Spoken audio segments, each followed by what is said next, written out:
Man, every time I see this album cover, it just makes me think of that Ride My Seesaw video that I did like years ago now. And that was my introduction to the Moody Blues, and I will forever love them for that. Let's go. Hi guys, welcome to Lee Reacts. Hope everyone's having a good day. Bam. I'm trying my best, as always. I'm here. And yes, we are back with the Moody Blues. We're going back to the album In Search of the Lost Chord from 68, right? Yeah, 1968. This is the first song they recorded for the album, which is called Legend of a Mind, I believe. It's on the second side of the album. See, I had to think about that. No, it's on the first side. It's track 5. Written by Thomas, lead vocals Thomas as well.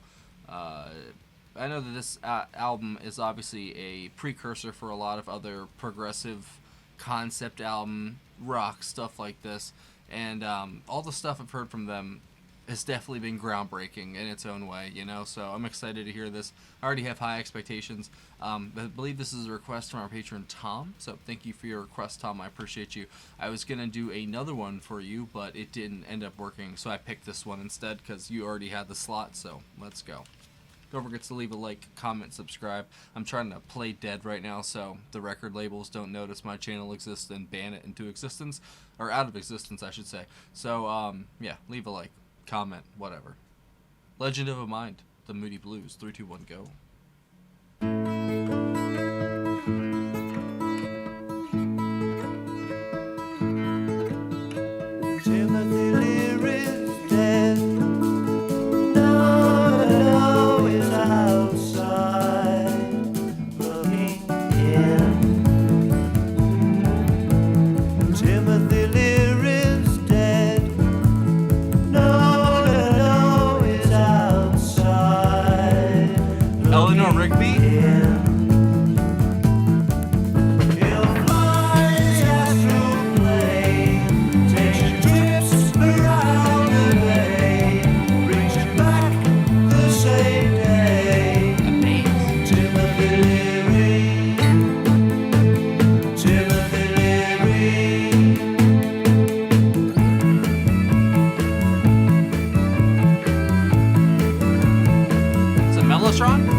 You'll hear them boast about a light they say that shines so clear.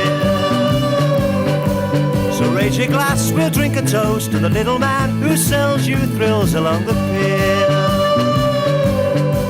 He'll take you up, he'll bring you down, he'll plant your feet back firmly on the ground. He flies so high, he swoops so low, he knows exactly which way he's gonna go. That rhythm section is deadly.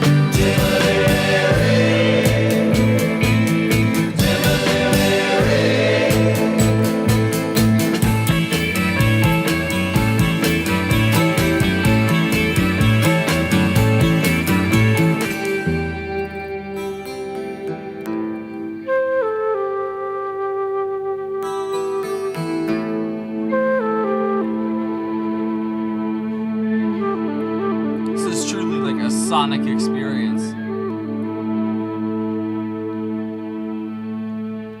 Wow.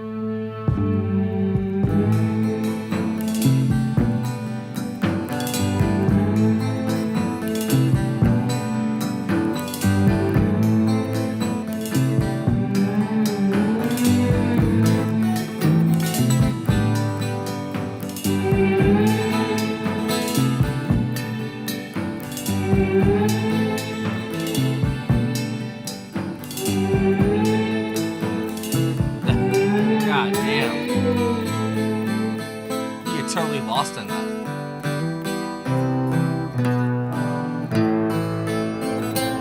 And I know the full album is the way to go. I know. I'm sorry, I gotta do what I gotta do.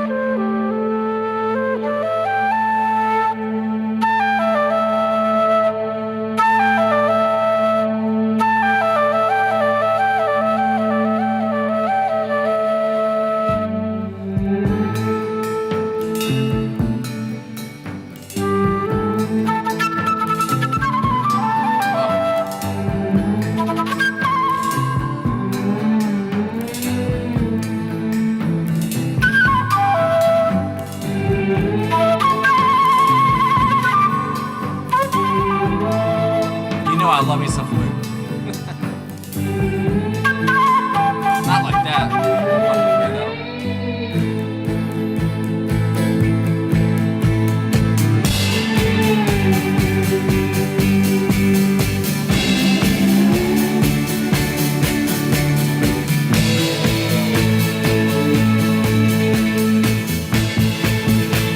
Hate someone.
And then I bet it just transitions into the next track. That was freaking awesome, bro. Like I already said, I had high expectations going into it, and they were definitely met. It was very trippy. Like that's like the number one thing. Like I love the psychedelic sheen that their songs have, but they're not like full on like you know, it's not that type of music where you have to be tripping to enjoy it, but it does have that psychedelic atmosphere to it. It's very unusual, you know, it's very different. Even with the context of everything that came after this, it is very unique, you know what I mean? Like, it can't be very, something can't be very unique. It's unique, you know? It stands out amongst the catalog of everything else that came out during this period and after it.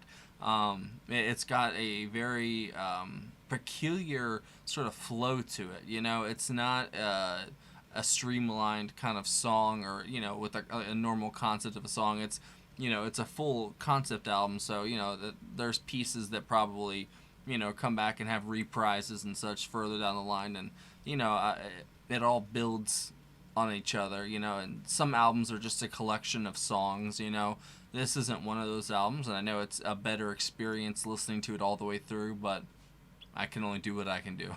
I've been listening to this album for years now, and I haven't even listened to all of it. I think that's funny. But I honestly, I haven't listened to it as much, you know. I did, I think, 2 videos for it so far in total. But I don't know. The Moody Blues is one of the bands that I haven't gotten into as much. I don't know if that's because of lack of material or lack of requests. It could be either of that. I don't know, but I really like that. The mellotron and the bass and the drums especially.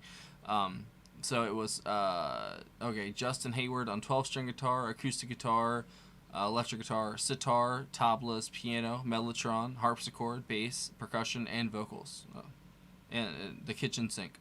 Mike Pender on mellotrons, piano, harpsichord, cello, auto harp, and vocals. John Lodge on bass, cello, trampoline. It's late. Tambourine and snare drum. Ray Thomas did the alto flute. So the flautist who performed in this song also wrote it, and it was great. And then Graham Edge on drums. And there you go. It definitely had like an Eastern vibe to it at points as well. With, I don't know if it was like the tabla or the sitar or whatever they were using mixed with the mellotron. It gave it a very foreign sounding landscape in the soundscape itself. But it wasn't like unknown in a way. It felt like it was familiar, but not too familiar, if that makes any sense. But yeah, they definitely relied heavily on the rhythm section, which I think definitely should be leaned on because they were going at it. Such a good sound for the drums and the bass here. They really showed out. But I don't know. I think it's the combo that really had the magic there. The combination of the mellotron and the vocals are really good when they did pop up as well. The flute was fantastic. It definitely gave the song some spice and flavor and something different, so it's not, because it kind of connects from one point to the next. That's a very good point that, was used, and they connected to the next part with it as well. And yeah, definitely love the 12-string guitar as well. There was a lot going on instrumentally, but like I said, very nice psychedelic sheen on some great instrumentation. I am there, and yeah, I think that's it. If you guys think I should do this whole album, leave me a comment and let me know, because I always listen to you guys. I appreciate y'all, and I am very thankful for the audience that I have. And as I keep saying this, because I don't know if this might be my last video for all I know, just thank you for everything. It's been a hell of a ride if it is. I'm guessing it won't be, but you never know, man. The copyright police are out like crazy right now. And if this is the end of reaction channels, then so be it. But I think we did some good stuff, man. We got to listen to some great music here, just on this channel alone, let alone the rest of YouTube. I've gone on such a journey here, it's not even funny. I've learned so much from you guys. I don't even have enough time in a video to explain it, really. Maybe I should do that. That's a good idea for a video. What I learned on this channel. That would be a lot. And it's all because of you guys. So don't ever forget that. Thank you so much. If you want to help support the channel, there's a link in the description for a Patreon, a PayPal, all that. That is the way to do it. It is much needed right now because, yeah, definitely going through it because I can't really post videos and so on and so forth. You can probably put the picture together. But, yeah, I'll still be here no matter what until they throw the key away and I'm not allowed back in. I'll be here. See you later.